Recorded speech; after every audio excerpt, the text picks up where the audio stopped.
किस श्राप के कारण स्त्री समय से पहले ही विधवा हो जाती है और वह कौन से कार्य हैं जो पतिव्रता स्त्री को अपने जीवन में कभी नहीं करने चाहिए, जिसकी वजह से स्त्रियां समय से पहले ही विधवा हो जाती हैं। जानेंगे आज की इस कथा के माध्यम से, तो बने रहिए हमारे साथ वीडियो में अंत तक। मित्रों, एक बार माता लक्ष्मी भगवान विष्णु से पूछती हैं, हे प्रभु, औरत समय से पहले क्यों विधवा हो जाती है? तो भगवान विष्णु कहते हैं, आज अचानक से तुम मुझसे यह प्रश्न क्यों पूछ रही हो? माता लक्ष्मी कहती हैं, प्रभु, जब मैं आपसे मिलने के लिए आ रही थी तो मैंने मृत्युलोक में देखा कि 3 स्त्रियां जो आपस में सहेली थीं और उनमें से 2 स्त्रियां समय से पहले ही विधवा होकर दुखी जीवन व्यतीत कर रही थीं, जबकि उनमें से एक स्त्री सुहागन होकर अपने पति के साथ सुखी जीवन जी रही थी। यह बात मेरी समझ में नहीं आई कि एक स्त्री पति के साथ सुखी जीवन व्यतीत कर रही है और वहीं 2 स्त्रियां विधवा होकर दुखी जीवन जी रही हैं, और इसे देखकर मेरे मन में 3 प्रश्न उठने लगे। अब मैं आपसे यह चाहती हूँ कि आप मेरे तीनों प्रश्नों के उत्तर देकर मुझे संतुष्ट करने की कृपा करें। इस प्रकार माता लक्ष्मी की बात को सुनकर भगवान विष्णु कहते हैं, हे लक्ष्मी, तुम मुझे अपने तीनों प्रश्नों को निश्चिंत होकर बताओ। मैं तुम्हें तुम्हारे प्रश्नों के उत्तर देकर तुम्हें पूरी तरह से संतुष्ट करने का प्रयास करूंगा। अब माता लक्ष्मी कहती हैं, प्रभु, मेरा पहला प्रश्न है, कौन सी स्त्री समय से पहले विधवा हो जाती है और दुखी जीवन व्यतीत करती है? और मेरा दूसरा प्रश्न है, कौन सी स्त्री को जीवन में कभी सुख शांति नहीं मिलती? और मेरा तीसरा प्रश्न है, वह कौन सी चीज है जो एक पत्नी अपने पति के मांगने पर भी पति को नहीं देती? इस तरह माता लक्ष्मी के तीनों प्रश्नों को सुनकर भगवान विष्णु कहते हैं, तुम जिन स्त्रियों की बात कर रही हो उसमें से 2 स्त्रियां समय से पहले ही विधवा होकर अपना दुखी जीवन जी रही हैं, और वहीं पर एक स्त्री सुहागन होकर अपने पति के साथ सुखी जीवन व्यतीत कर रही है। तुम जानना चाहती हो आखिर ऐसा क्यों है? तो मैं तुम्हें एक छोटी सी कहानी सुनाता हूं, और इस कहानी को बहुत ही ध्यान से सुनना, क्योंकि आधी अधूरी कहानी सुनने वालों को आधा अधूरा ही ज्ञान प्राप्त होता है, जो जीवन में कभी काम नहीं आता। और यदि तुमने ध्यान से सुना तो तुम्हारे तीनों प्रश्नों के उत्तर इसी छोटी सी कहानी को सुनकर तुम्हें मिल जाएंगे और तुम्हें संतुष्टि प्राप्त होगी। फिर माता लक्ष्मी कहती हैं, प्रभु, आप कहानी शुरू करो, मैं कहानी को पूरे मन से सुनूंगी, और जब तक आप कहानी सुनाएंगे तब तक मेरा मन किसी दूसरे स्थान पर नहीं जाएगा, और मैं आज अपने तीनों प्रश्नों का उत्तर जानकर ही रहूंगी। माता लक्ष्मी की यह बात सुनकर भगवान विष्णु कहते हैं, हे लक्ष्मी, सबसे पहले मैं तुम्हें उस स्त्री की कहानी सुनाना चाहता हूँ जो सुहागन बनकर सुखी जीवन जी रही है। और जिस सुहागन स्त्री की तुम बात कर रही हो वह स्त्री और कोई नहीं बल्कि एक राजा के नौकर की पत्नी है। और वह स्त्री जिस नौकर की पत्नी है, उस नौकर को उस पर पूरा विश्वास है कि मेरी पत्नी एक चरित्रवान और पतिव्रता स्त्री है, जिसकी प्रशंसा वह नौकर अपने साथियों में बार बार करता रहता है।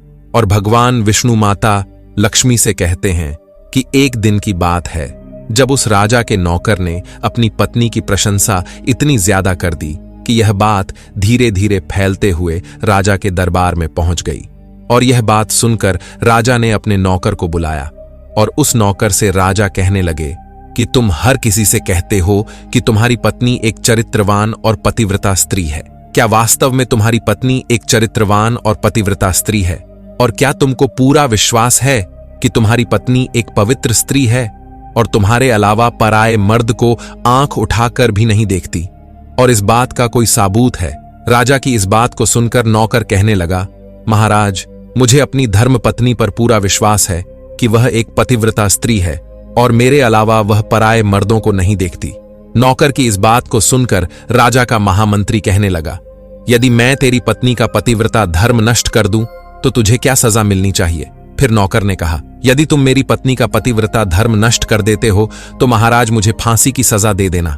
और नौकर ने राजा से कहा, महाराज, यदि यह मेरी पत्नी का पतिव्रता धर्म खंडित नहीं कर पाए तो इनको भी कुछ सजा मिलनी चाहिए। नौकर की यह बात सुनकर राजा ने कहा कि मंत्री को भी फांसी की सजा दी जाएगी। मंत्री ने यह बात स्वीकार कर ली और नौकर से पूछा कि क्या वस्तु लाऊं जिससे तू मान ले कि मैंने तेरी पत्नी का धर्म खंडित कर दिया? तो नौकर ने कहा, मेरे विवाह के समय पर मुझे एक मटका और एक कतार मिली थी, और यह दोनों चीजें मेरी पत्नी ने बहुत ही संभाल कर रखी हैं, क्योंकि यह दोनों चीजें सुहाग की निशानी हैं। यदि तुम यह दोनों चीजें मेरी पत्नी से लाकर मुझे दिखा दोगे तो मैं मान जाऊंगा कि मेरी पत्नी का पतिव्रता धर्म तुमने नष्ट कर दिया है। तब मंत्री ने नौकर की यह शर्त स्वीकार कर ली और वह मंत्री शहर में जाता है और एक दूती से जाकर मिलता है और जो काम कोई नहीं कर पाता वह काम वह दूती कर देती थी। और मंत्री ने उस दूती को सारी बात बताई और कहा, तू कैसे भी करके उस नौकर की पत्नी से मेरा संपर्क करवा दे।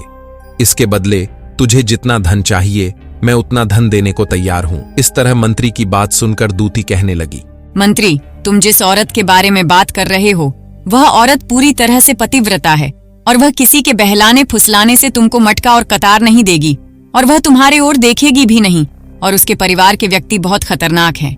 यह बात सुनकर मंत्री कहने लगा, यदि तू मेरा उससे संपर्क नहीं करवा सकती है तो एक काम कर दे, उसके घर जाकर उसका मटका और कतार चुराकर मुझे दे दे और उसकी पत्नी के गुप्तांग के पास यदि कोई निशानी हो तो वह निशानी मुझे देखकर बता दे। फिर मैं तुझे मुंह मांगा इनाम दूंगा। तुझे जितना धन चाहिए उतना धन मैं दूंगा, बस तू मेरा यह काम कर दे। मंत्री की यह बात सुनकर दूती धन के लालच में आ गई और उसने कहा, ठीक है, मैं तुम्हारा काम अवश्य करूंगी, लेकिन मुझे मुंह मांगा धन देना पड़ेगा। मंत्री ने कहा, ठीक है। और फिर दूती नौकर के घर जाती है और नौकर की पत्नी से जाकर बोलती है, बेटी, मैं तेरी पति की मौसी हूँ, मैं कई सालों के बाद आई हूँ। फिर उस नौकर की पत्नी ने कहा, आप इतने सालों बाद आई हैं, इसीलिए मैंने आपको पहले कभी देखा नहीं, इसलिए मैं आपको पहचान नहीं पाई। और इस प्रकार वह दूती उस नौकर के घर में मौसी बनकर घुस गई और नौकर की पत्नी ने दूती को मौसी समझकर बहुत सम्मान दिया, मगर उसे नहीं पता था कि यह एक दूती है और उसके साथ छल करने आई है। और वह दूती उस पतिव्रता स्त्री के साथ में 2 दिन तक रुकी और जिस समय वह स्त्री स्नान कर रही थी तो दूती ने उठकर उस स्त्री की कमर रगड़ने लगी। उस पतिव्रता स्त्री ने बहुत मना किया, फिर भी वह दूती नहीं मानी और कहने लगी, तुम मुझे अपनी बेटी से भी ज्यादा प्यारी लगती हो, तो मना मत करो।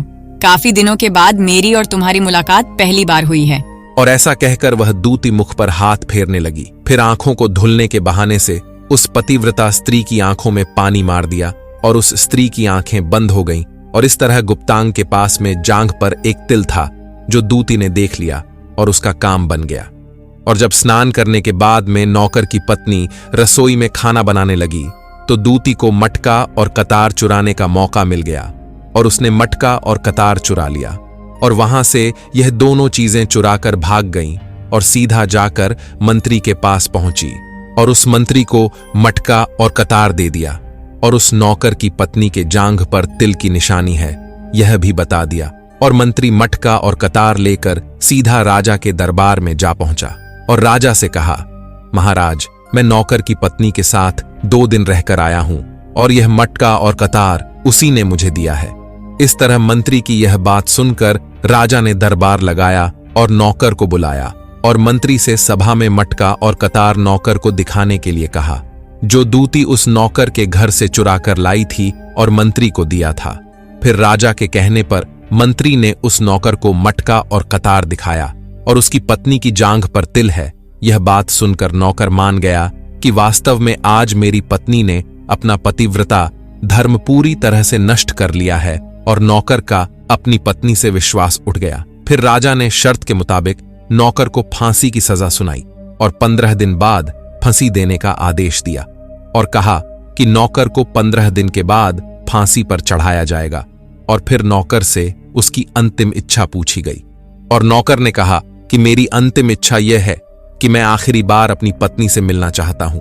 और इस तरह राजा ने नौकर को आज्ञा दी कि तुम अपनी पत्नी से मिल सकते हो। फिर नौकर अपने घर गया और अपनी पत्नी से कहने लगा कि तुमने मेरे साथ बहुत बड़ा विश्वासघात किया। मैंने तुम पर विश्वास करके राजा के सामने मंत्री से ऐसी शर्त लगाई थी और राजा के दरबार में मैंने कहा था कि मेरी पत्नी एक चरित्रवान और पतिव्रता स्त्री है और उसके पतिव्रता धर्म को कोई नष्ट नहीं कर सकता। यदि कोई नष्ट कर देगा तो मुझे फांसी लगा देना, और तुमने पतिव्रता धर्म नष्ट कर दिया। अब मुझे 15 दिन के बाद में फांसी दे दी जाएगी। तुमने मेरे साथ विश्वासघात किया है। नौकर की यह बात सुनकर उसकी पत्नी ने उसे दूती वाली सारी बात बताई, मगर नौकर को अपनी पत्नी पर विश्वास नहीं हुआ और नौकर राजा के दरबार में पहुंच गया। फिर राजा ने उसे कैद में डलवा दिया।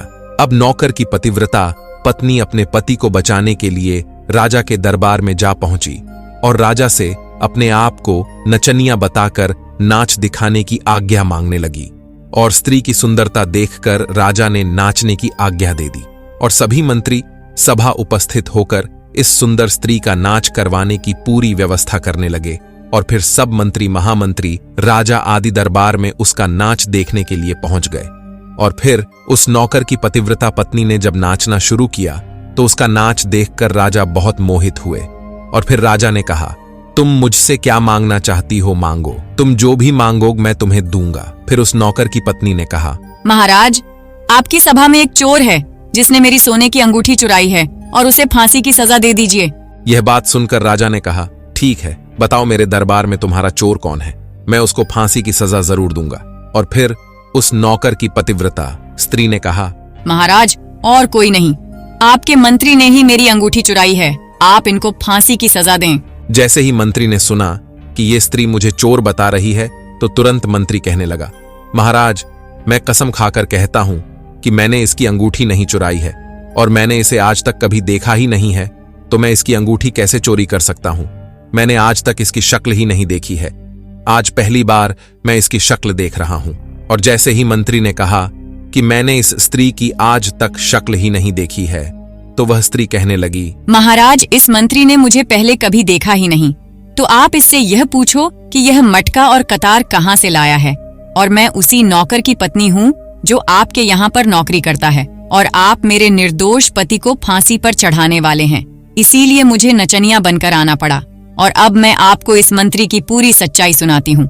यह जो आपका मंत्री है, इसने मेरे पास में अपनी एक दूती को मेरी मौसी बनाकर भेजा था और उसने धोखे से मेरी जांघ के तिल का पता लगाया और उसी दूती ने यह मटका और कतार चुरा कर इसको दे दिया और आपके मंत्री ने इसके बदले उस दूती को बहुत सारा धन दिया है और मेरे साथ यही छल हुआ है महाराज, और मैं आज भी पतिव्रता हूँ। स्त्री की इस बात को सुनकर राजा ने दूती को बुलाया।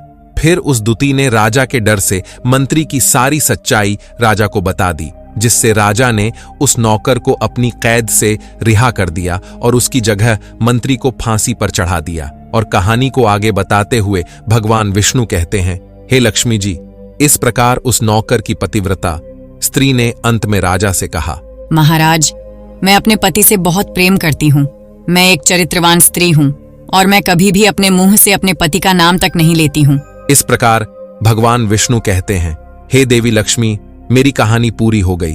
अब तुम अपने तीनों प्रश्नों के उत्तर सुनो। तुम्हारा पहला प्रश्न था कि कौन सी स्त्री समय से पहले विधवा हो जाती है। तो जो स्त्रियां अपने मुंह से अपने पति का नाम लेती हैं और उनको हमेशा नाम से ही बुलाती हैं, वे स्त्रियां समय से पहले ही विधवा हो जाती हैं और बिना पति के दुखी जीवन व्यतीत करती हैं। क्योंकि यदि कोई स्त्री अपने पति का नाम मुंह से लेती है तो पति की उम्र कम हो जाती है और समय से पहले ही उस स्त्री के पति की मृत्यु हो जाती है और स्त्री समय से पहले ही विधवा होकर एक दुखी जीवन जीती है।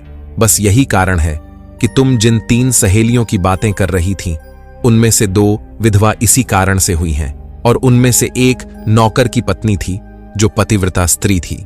यह स्त्री कभी भी अपने पति का नाम मुंह से नहीं लेती थी, जिसके कारण वह आज भी सुहागन है और सुखी जीवन व्यतीत कर रही है। और वो दोनों स्त्रियां जो समय से पहले विधवा होकर दुखी जीवन जी रही हैं, वह हमेशा अपने पति को नाम लेकर बुलाती रहती थी, जिसके कारण उनके पति की उम्र कम होती चली गई और फिर उन दोनों के पति की मृत्यु समय से पहले ही हो गई और दोनों स्त्रियां विधवा हो गईं और आज वह दुखी जीवन जी रही हैं। इसलिए किसी भी स्त्री को अपने पति का नाम अपने मुंह से नहीं लेना चाहिए। और तुम्हारा दूसरा प्रश्न था, कौन सी स्त्री को जीवन में कभी सुख नहीं मिलता है और वह पति के होते हुए भी सदा दुखी जीवन जीती है। तो समझ लो, जो स्त्रियां अपने पति की बिना अनुमति लिए किसी तीर्थ स्थान या उत्सव में जाती हैं, वह कभी सुखी जीवन नहीं जी पाती हैं। ऐसी स्त्रियां जीवन भर दुखी ही रहती हैं और उन्हें पति का प्रेम कभी नहीं मिलता। और भगवान विष्णु माता लक्ष्मी से कहते हैं, तुम्हारा तीसरा प्रश्न था कि ऐसी कौन सी चीज है जो एक पत्नी अपने पति को मांगने से भी नहीं देती है। तो समझ लो, वह चीज गाली है। एक संस्कारी और चरित्रवान स्त्री कभी भी अपने पति को गाली नहीं देती है और जो स्त्रियां अपने पति को गाली देती हैं, वह स्त्रियां कभी चरित्रवान नहीं होती और ऐसी स्त्रियां जीवन भर दुखी रहती हैं। उसके जीवन में कभी सुख नहीं आता और समय से पहले ही ऐसी स्त्रियां विधवा हो जाती हैं। और इस प्रकार माता लक्ष्मी कहानी सुनने के बाद में पूरी तरह से अपने तीनों प्रश्नों का उत्तर पाकर संतुष्ट हो जाती हैं। आज की यह कहानी आपको पसंद आई हो तो जाते जाते कमेंट में लिख दीजिए जय श्री कृष्ण, जय माता लक्ष्मी।